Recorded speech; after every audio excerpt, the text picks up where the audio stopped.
நம்ம சமையல் என்ன செய்ய போகிறோம் அப்படின்னா, இல்லை இப்போ வந்து மாம்பழ சீசன்.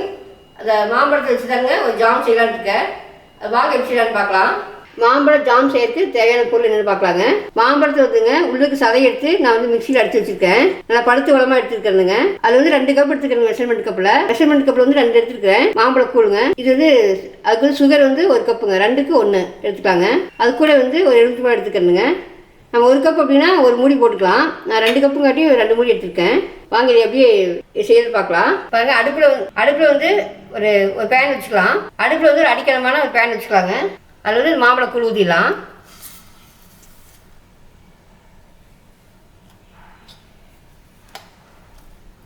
இதே வந்து சர்க்கரையும் போட்டுடலாங்க. எலுமிச்சம்பழத்தையும் போட்டுடலாங்க. விதையிட்டு எடுத்துருங்க. நல்லா கலக்கி விடலாங்க. இல்லையே மீடியம் ஃப்ளேம்லேயே வச்சு நல்லா கலக்கி விடலாம்.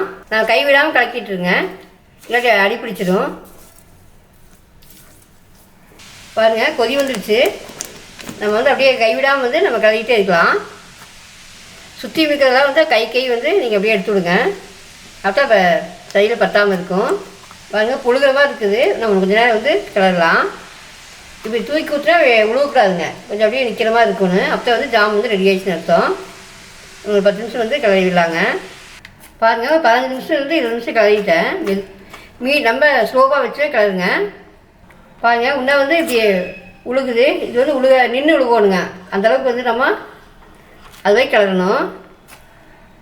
இப்படி ஊற்றணும்னா அது வந்து நின்று உழுகணுங்க. ஒரு 2 நிமிஷம் கடகன்னு உழுகுது இல்லைங்களா? அப்படி இல்லாமல் ஒரு 2 நிமிஷம் கிளறலாங்க. இன்னும் 2 நிமிஷம் கிளறலாம்.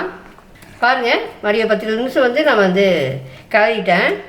இப்போ கரெக்டான பக்குவத்துக்கு வந்துச்சுங்க. பாருங்கள், இப்படி தூக்கி ஊற்றினா மெதுவாக உழுகுது பார்த்தீங்களா? அப்படியே நிற்குது இல்லைங்க. இப்போ ஆஃப் பண்ணிடலாங்க அடுப்பை. இதை வந்து கரெக்டான பக்குவங்க. இப்போ நம்ம ஊற்றுனோம்னா பாருங்கள், அப்படியே நிற்குது பார்த்தீங்களா? இதே கரெக்டான பக்குவம். நீ அடுப்பை ஆஃப் பண்ணிடலாம்.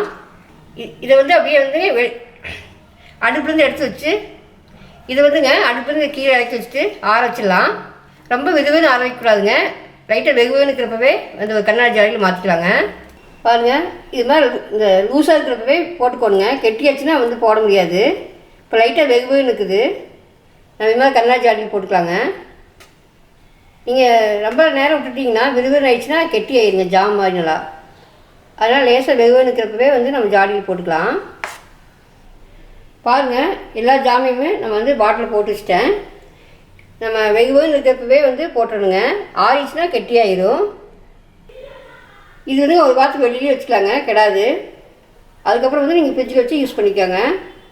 நீங்கள் இது மாதிரி மாம்பழம் சீசனில் வந்து இது மாதிரி செஞ்சு வச்சிட்டிங்கன்னா சப்பாத்திக்கு ப்ரெட்டுக்கெலாம் வச்சு சாப்பிட்டா ரொம்பவே நல்லா இருக்குங்க.